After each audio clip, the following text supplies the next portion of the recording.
I help someone get revenge on their gold digging ass of insignificant other. This happened some years ago but was just reminded of it, so here you go Reddit. I worked as a front desk agent in a large luxury hotel chain for some years. One particular hotel I worked at was located really close to the downtown area, and so we got a large number of young, very wealthy business people who love to party. I usually worked the second and third shifts, which meant I got to see loads of drunken hookups, breakups, cheating, hookers, and more. This particular one though, this is one I will never forget. I was working at the desk when a group of young, well-dressed men come walking in.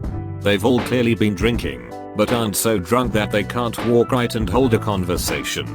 One of them comes up to me and tells me that while he and his friends were at the bar, a woman was hitting on him, and even though he told her no multiple times, she wouldn't stop. So he and his friends left, and it wasn't until they got in the Uber that he realized he didn't have his room key anymore. He thinks she took it and he's concerned that she may come up to his room. He asked that I deactivate his keys, and if she does come up to the hotel to not let her in. When he was telling me all of this, it didn't sit right with me. He and his friends were all grinning about it and snickering amongst one another. Then he gave a clear description of her, without being asked. Told me height, body shape, hair color, and style, the kind of dress she was wearing. All while saying it in a mocking tone. Now, this could have easily been because he thought the whole thing was ridiculous or was too drunk to take it seriously, but it really didn't sound right to me. Either way, I did as I was trained in that situation. I pulled up his reservation, deactivated the keys as requested, made him a new set when he showed me his ID, and even offered to move him to a new room if that would make him feel more comfortable. He and his buddies all laughed a little at that and he declined, took the keys, and they went to their room. About an hour or so later, the woman he described showed up. Now, by this point, my relief for the night had also shown up and was sitting at the front desk while I was in the back office counting down my cash drawer. I hadn't had a chance to tell him about the woman. Just as I'm walking out of the back office with my bag and about to leave, I see my coworker buzz the doors open and the woman comes rushing in, cuts through the lobby and down the hall to the elevators. She was barefoot, holding her heels in her hands, and knew exactly where she was going. I rushed up to him and told him what the man from before had told me about her. My coworker looked at me confused. He then pointed to the screen that had the reservation pulled up and told me that when the woman arrived, she went to use the room keys and they didn't work. So he asked for her room number and last name. She gave both and her name is on the reservation. I looked at the reservation and down in the notes, there was a woman's name listed. The man from before was listed as the primary, but her name was listed as secondary with his consent to be in the room. I was confused. I thought maybe she wasn't the same woman he was talking about. But, to be on the safe side, I called the man in his room and told him the situation and that we allowed a woman, fitting that description he gave, to enter the building because she confirmed her name was on the room. He laughed, said he forgot her name was on the room and asked that I remove it. I was now super confused. I asked to make sure, so, just to be clear, the woman you met at the bar tonight was with you at check-in hours ago and was allowed keys then, but now she is not him. Laughs to all his friends in the room. Oh, guys, I confused the poor girl. Gets back on the phone with me. Yeah, sweetheart, she's banned from the room. Don't worry about the other details. Just take her name off. I see. Then, if she isn't going to be on the room anymore, would you like us to call the police and have her removed from the property? Hahaha, whoa. That's too far there. Don't worry, she'll get the hint soon enough. We ended the call there and I got really suspicious of this. I told my coworker to not do anything and that I was going to stick around for a bit to see if anything happened. A short time later the woman came off the elevator, pouring tears, sobbing while on the phone with someone. She sat down in our lobby and my coworker and I tried to look busy while eavesdropping hard on her phone call. She was sobbing on the phone to her mom and sister. From what she told them, she was invited out to spend the week with her boyfriend meeting all of his old college buddies. This being their first night, they all met up for dinner and drinks. After a bit, she went to the restroom and when she came back she caught her boyfriend hitting on another woman. His friends all bet that he wouldn't do it. When she confronted him pissed off, he called her a bunch of names and humiliated her in front of his friends and the entire bar. All of his friends joined in on mocking her and he threw in her face that she was nothing without him and dumped her right there. He and his friends then took an Uber back and left her stranded at the bar with no money and no way back. She then had to use her phone's GPS and walk back to the hotel from the bar. Barefoot, she had heels, and walking 2 miles in those was not going to cut it. She was asking her mom and sister for help as he wouldn't let her in the room to get her luggage or her wallet. My heart broke. I felt horrible. I helped this guy treat this poor woman like crap and now he and all his friends were up there laughing at her while she's sitting in our lobby sobbing and with nothing.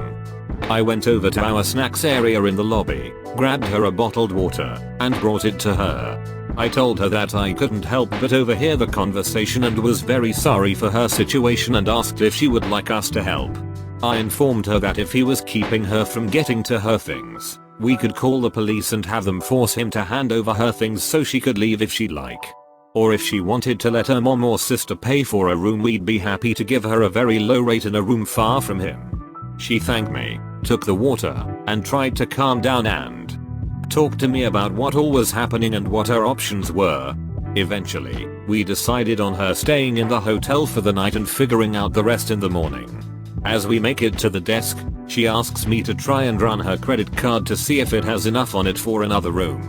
I ask her what she means by another room and she tells me that she's actually paying for the room he's in. That his name is on the room because he booked it, but it's her card paying for everything. This intrigued me. I asked why she was paying for the room if it was in his name. She told me that she's the one with a job, not him. That he hasn't been able to find a job in his field since graduating from college and is essentially living off of his parents' money.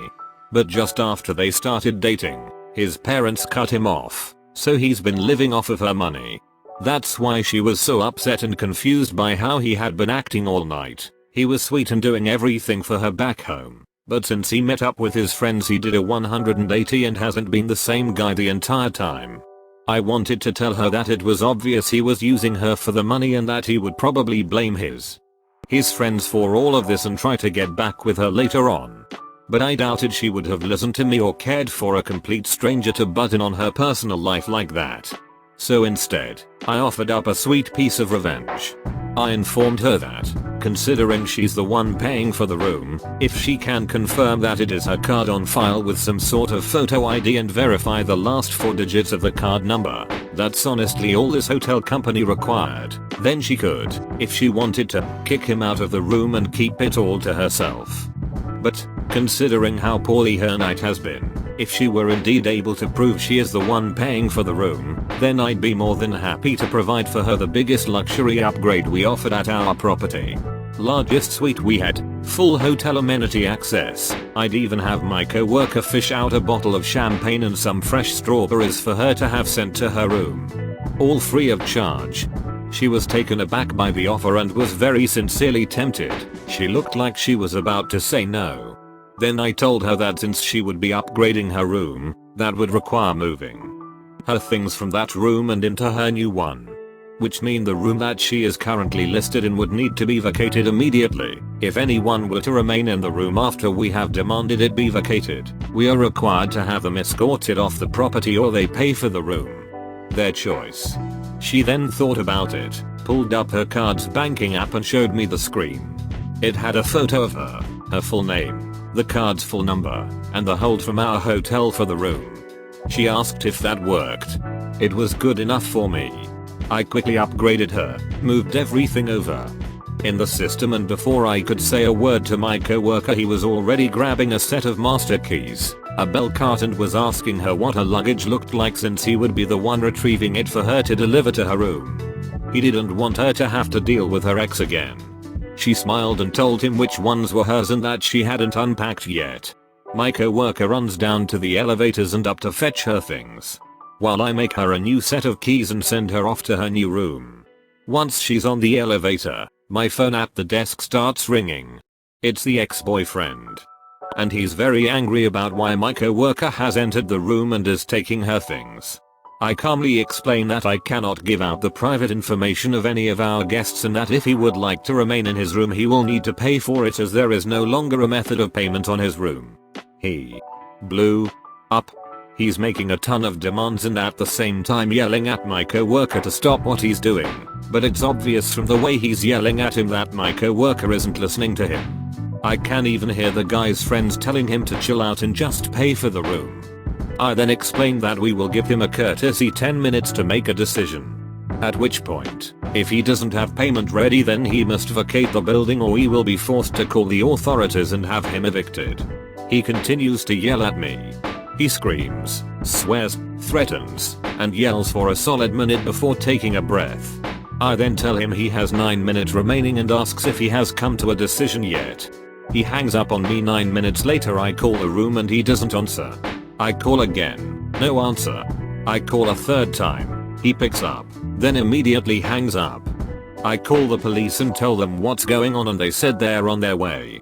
The officers arrive, I tell them what's going on. We go up to the room together and the man and his friends are all white as ghosts when they see the cops. The cops explain to the ex-boyfriend and his friends that they are being evicted. The ex-BF starts trying to talk to me but the cops stop him and tell him to only talk to them. I told him about his attitude on the phone before. The friends are all offering to pay for the room at this point and the cops look to me and ask if that would be acceptable. I smile very sweetly and say no and the cops nod and start rushing all of the guys to grab their things and leave the room. The ex-BF is the last one out the door carrying his 2 bags and complaining that he isn't even given a luggage cart and has to carry his own things. His friends all look pissed at him. I go with the officers to escort all of them out of the building and run into my coworker in the lobby. He waits until they're all outside in the parking lot to tell me that the woman is in her new room, loves it, and said no to the champagne. She just wanted to sleep. I didn't get to see her before she left town the next day, but the ex-BF did try calling our hotel to complain a number of times and even tried leaving some bad reviews of us online and lied through all of it. I hope she doesn't have to ever deal with him again. Edit. Thank you all so much for the awards. It's only been one day and I'm blown away by how much this story was loved. I normally do post my hotel stories to RTLS from their front desk but felt that this one would work here too so I posted it here first. Glad I did and I plan to repost there as well. Thank you all again for the love. I have a lot of asshole stories from working in that industry, very few wholesome stories, but this is my one and only revenge story. So really happy you all loved it. Thank you.